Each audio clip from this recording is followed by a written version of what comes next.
Hello guys! Eto, walking muna tayo. Palitan siyan. Walking tayo, ha? This is my new village. Village, no? Yan. So, magwa-walk lang tayo ngayon. Dati sa kasama ko mag-walk, mag-jogging yung mga family ko. Ngayon wala na eh. Diyan na sila sa Philippines. Masyadong tahimik dito. Kakaloka, di ba?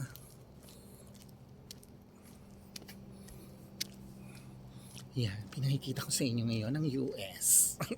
Ito ang kagandahan lang dito, no? Siyempre, nandito na kayo sa US. Makikita mo yung iba't ibang klase ng houses. Yung mga houses ng mga Jamericano. Okay? Sa ano sila? Marami sila mga cars. Minsan, 4 ang car nila, 3. Yan. Pero for today, no? For today's episode, isang ikot lang ako, no? Hindi ko iikot ng marami kasi pagod ako. Masyadong tahimik dito. Grabe dito. Walang pakilaman. Ba't sa loob ng bahay tahimik? Oo. Imagine mo, yan. Nakikirom lang ako dito para medyo makatipid. Well, kanina may nagtanong din sa akin eh, no? Sabi nila, worth it ba talaga na iwan ng MT2? So, ang talagang makakasagot niyan ikaw sa sarili mo. Yun lang yung masasabi ko kasi ako, para sa akin, nung nandyan ako sa Pilipinas, ang pagiging MT2 ko is worth it na, no? Kasi bukod sa MT2, meron pa akong mga sideline dyan. Dito, may sideline din dito. Pero kasi, kung titingnan natin ang sweldo, times 4, times 5, yung sweldo ko dyan as our master teacher. Pero yung gastos mo rin dito, malaki din. Pero nasa sa iyo pa rin yung paano mo titipirin yung salary mo. Ang pinagtataka ko lang sa iba, sabi nila, nakakaipon daw sila ng $4,000 sa isang buwan.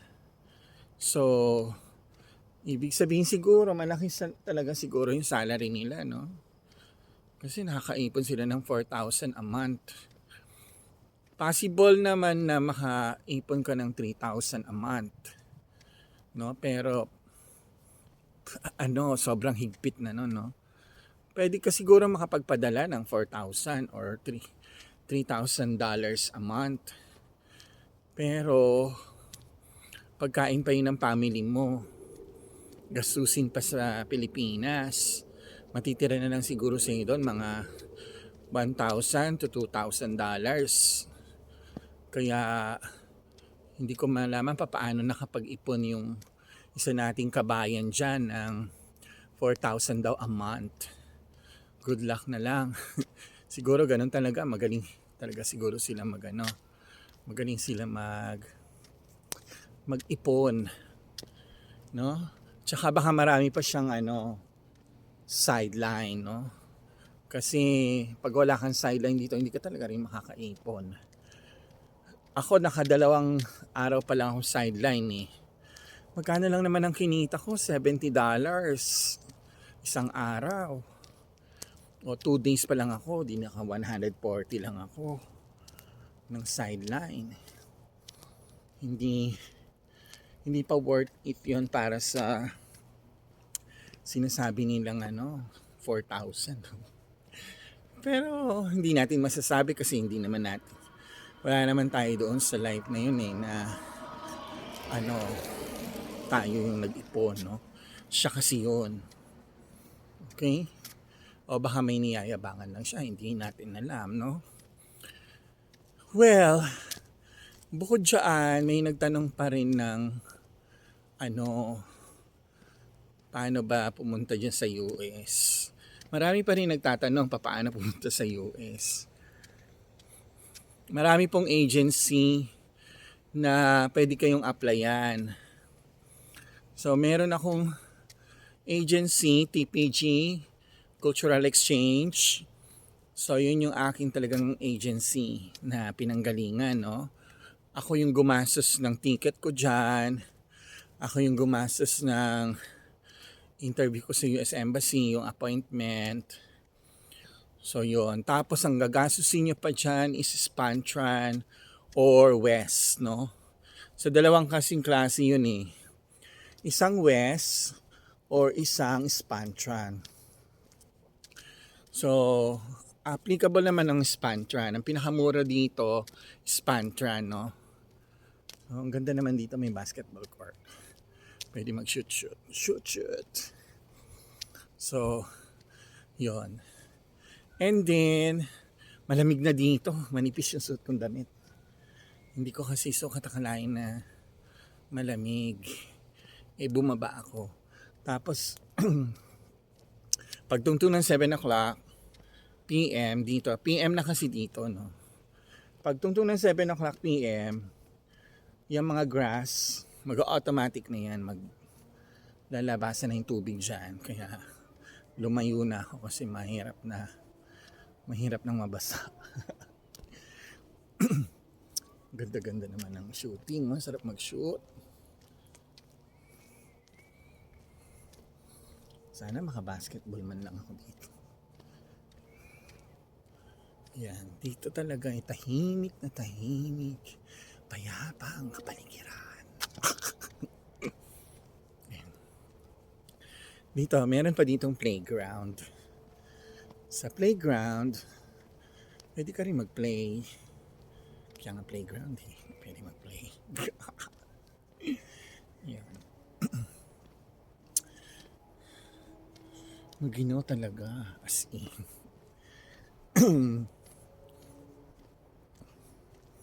40 Fahrenheit daw yan nata ngayon eh. Siri, what's the weather today? Looks like it will be partly cloudy today. The high temperature will be 72 degrees and low will be 47. So 72 degrees tayo today. Yeah, kita nyo si Siri sumasagot. 72 degrees Fahrenheit. Ayan, nandito na tayo sa Kanto. Okay, ba't hindi ko to nakita tong place na to? So dito na tayo ngayon sa Kanto. Ayan. Kita nyo? Parang subdivision lang naman talaga to. Kaya lang, ibang klase dito, single detached. Ang mga bahay single detached, dalawa. 2-story building. Pupunta tayo ngayon doon sa may playground. Tingnan natin. Kasi parang meron ako mga naririnig na naglalaro mga bata. Okay. Namimiss ko tuloy mga anak ko. Ang puso ko umiiyak. Kasi naririnig ko yung mga bata. Naghihiyawan sila. Naririnig niyo naman, di ba? Mukhang they're having fun. So they're having fun, no? Parang namumutla yata ako sa camera. O talagang maganda yung kuha ng camera. Yung angle of inclination.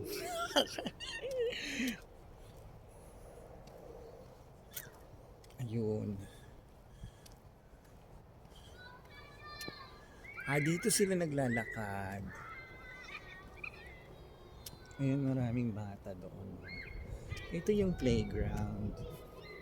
Tawid tayo. So, let's see the playground. Imagine mo kung kailan gabi na tsaka lang makapaglaro ang mga bata. Kasi nga, wala naman silang ano.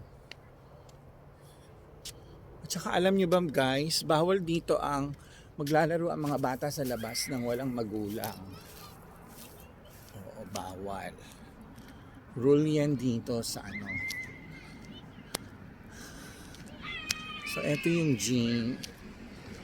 Ayan. Nandito tayo ngayon sa, dito yung pinaka playground nila.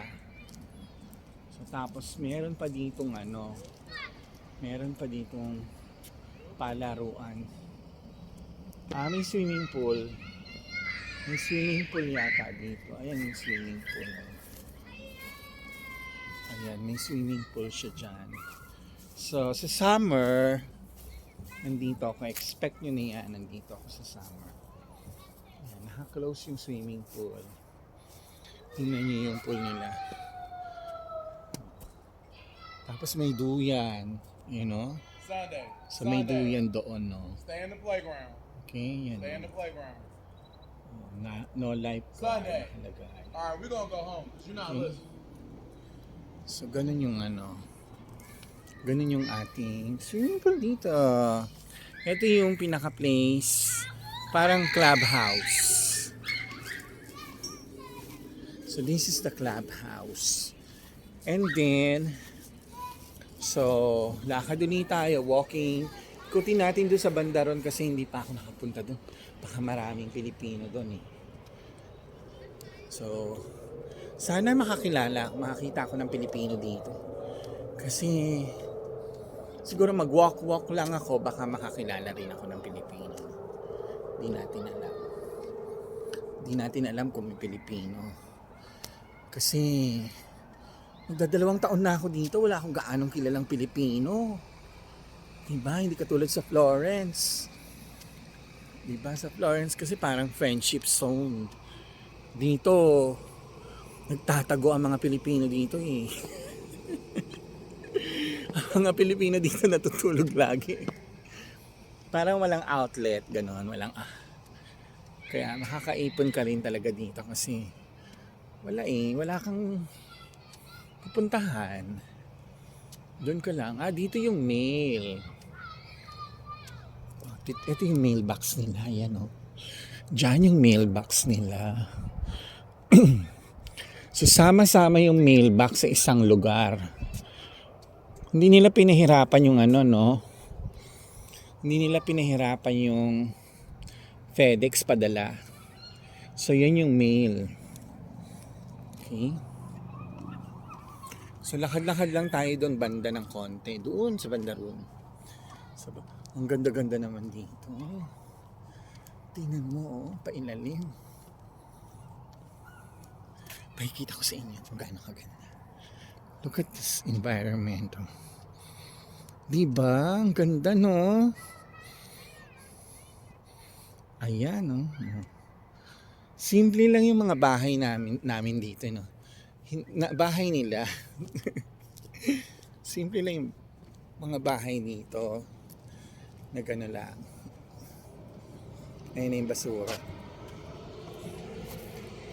So, ayan na yung basurahan. Ito yung truck. So, yun na yung truck na basura. So, they collect the garbage every Friday. So, Friday sila. Yung green yung green ang basura. Ayan. So, kinokolekta nila yung green. Tapos ito, meron silang for rent. Ayan. For rent yung bahay. Pinopromote ko yung bahay mo, ha? Ayan, yan yung house. For rent. Diba?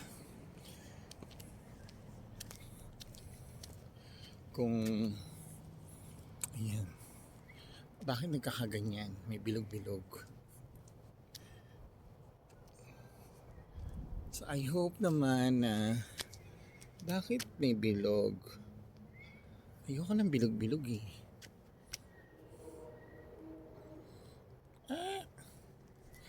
Wala naman siguro yan. Pretty little lady. Yan, nandito lang tayo ngayon sa ating lugar. Lakad-lakad lang, pampalit ng tiyan. Kasi lumalaki na yung tiyan ko. Dead zone na yata ito eh. Dead zone. Wala na ba dyan? Wala na siguro. Balik na lang ako. Balik-balik. Balik-balik Quiapo. Mga kababayan ko, dapat na malaman nyo, bilib ako sa kulay ko, ako ay Pilipino. Maitim at may puti, mayroon naman kayo manggi. Bilib ako sa kulay ko, ako ay Pilipino. Ayan. Ako pala hinihintay niya. Mga kababayan ko, dapat na malaman nyo, bilib ako sa kulay ko, ako ay Pilipino.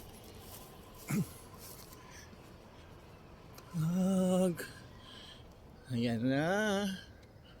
Gabi na, paggabi na. Okay, paggabi na dito. Pero maliwanag pa yung camera ko. Maganda yung ano ngayon, no? Maganda yung settings na bakit may internet ako? Maganda yung settings ng ating ano Oppo to Pilipino ang aking cellphone na ginagamit. Baka naman. Gusto ko itong environment na to. Parang gusto ko dito tumira. Parang ang cute. Pero ang tahimik talaga. Wala ka maririnig. Ikaw lang. Kita mo? Wala kang narinig, di ba? Sarili mo lang. Wala nang iba. Ganon. Doon kami nakatira sa ano. Ko. Kagigising ko lang. Inaantok na naman ako. Sharon. Ayoko lang masyadong, alam mo, may pinapanood ako mga mga video, may mga kung ano-ano mga pinagsasabi. Ganun. Well, anyway, wala naman akong pakialam dun sa kanya. No? Ayan, pinakita ko lang sa inyo yung aking bagong environment. Welcome to my new environment. This is in Colombia. Ang pangalan nito ay Clear Middle. Nalimutan ko. Clear Midway.